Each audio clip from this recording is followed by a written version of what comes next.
We're back now with a special edition of Today Climate, joined by one of the world's most prominent voices on this crisis. And one of the earliest as well, I would add. For 8 years, Al Gore served, of course, as Vice President of these United States. And after leaving office, his work to educate people about the climate crisis was featured in the Oscar-winning documentary An Inconvenient Truth. His advocacy earned him the Nobel Peace Prize in 2007. Now his organization, the Climate Reality Project, is training thousands of climate leaders this weekend here in New York. But first, he's making a stop with us. Vice President Gore, good to see you. Thanks for being here. Good to see all of you. Thank you. And Al, thank you for keeping on this climate theme. And I hear you doing it too, Dylan. So thank you all. I'm trying.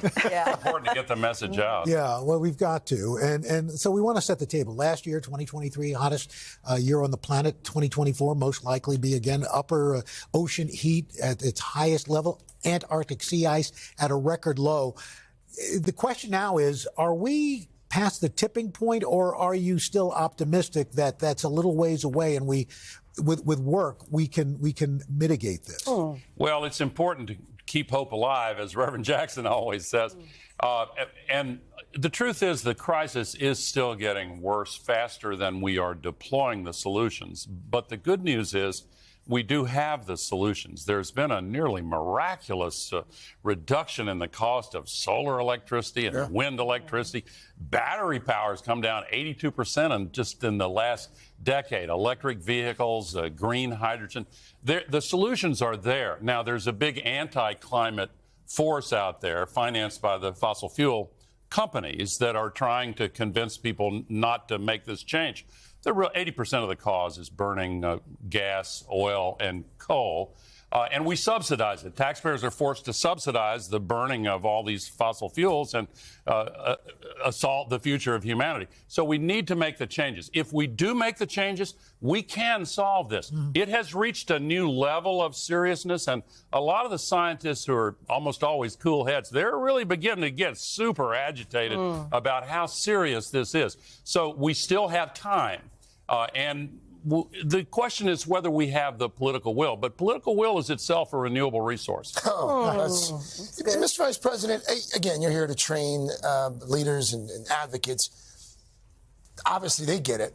Do you think that the average person in this country understands the urgency of the crisis? Is that an area where you see that we've made some headway? Or do you still think that the average person just doesn't get it yet? Well, I think most people do, and Mother Nature is the most persuasive voice on all of this. I mean, you guys talk every day on the weather news about these extreme events. You were talking about it this morning. Right. You know, we're still putting 162 million tons of man-made heat-trapping pollution into the thin shell of atmosphere that surrounds the Earth every single day. It builds up. It lingers there for about 100 years, molecule for molecule. And the total amount now traps as much extra heat energy every day as would be released by 750,000 Hiroshima-class atomic bombs exploding every day. It's hard to wrap my mind around a number that big. But that's what's heating up the oceans, putting all this extra water vapor, and the atmospheric rivers are growing, and we get these rain bombs. And the same heat is pulling the moisture out of the soil and creating much bigger droughts, melting the ice and raising sea levels, making the ocean-based storms stronger. You've reported that this year they're expecting a really bad hurricane season. Hope they're wrong, but it's because the oceans are warming up so much from all this heat. We need to stop making the problem worse. We need to obey the first law of holes. When you're in one, stop digging. And we've got to stop using the sky as an open sewer for trapping all this extra heat. This is good. So with the presidential election, you know, less than 7 months away, how do you think the outcome of that, whatever happens, will impact where we're at with climate change right now? Not just here, but around the world. Well, I think in some ways there's what you might call a big wheel moving in the right direction that's kind of unstoppable. What I mean by that is if you look at all the new electricity generation installed worldwide last year, 87% of it was renewables. It's the cheapest electricity in the history of the world. 1 in 5 vehicles are electric now, and it's going to rise rapidly. Those trends are going to continue.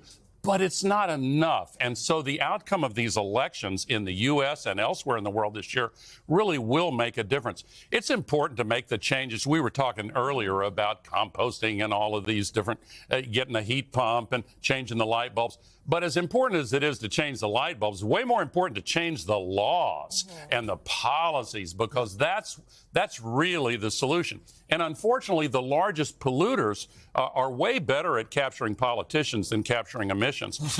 And they have achieved a degree of control over the decisions made by governments, including in this government. But the election, unfortunately, a lot of things become polarized these days, and this is one of them. Do you see a light at the end of the tunnel for that? I do. I do, because I think even those who in the past would not even want to use the word climate or the phrase global warming are now saying, oh, man, I got to look at my whole cards here. You know, this thing is really getting bad. And everybody sees it in their own lives now. So we've got to get over this political barrier that the big polluters are reinforcing, like revetments every single day. And they've got massive advertising campaigns to try to convince people it's not that serious and we shouldn't go so fast to try to solve it. We need to go fast. But there are, as you said, hopeful signs. Texas just surpassing California as the largest supplier of renewable energy anywhere. So, and next year, renewables will surpass coal as the leading source of electricity on the whole planet. Wow. Vice President Gore, good to see you. Thank you. Good luck this weekend. Thank you. Hey, thanks for watching. Don't miss the Today Show every weekday at 11 a.m. Eastern, 8 Pacific on our streaming channel, Today All Day. To watch, head to today.com/allday or click the link right here.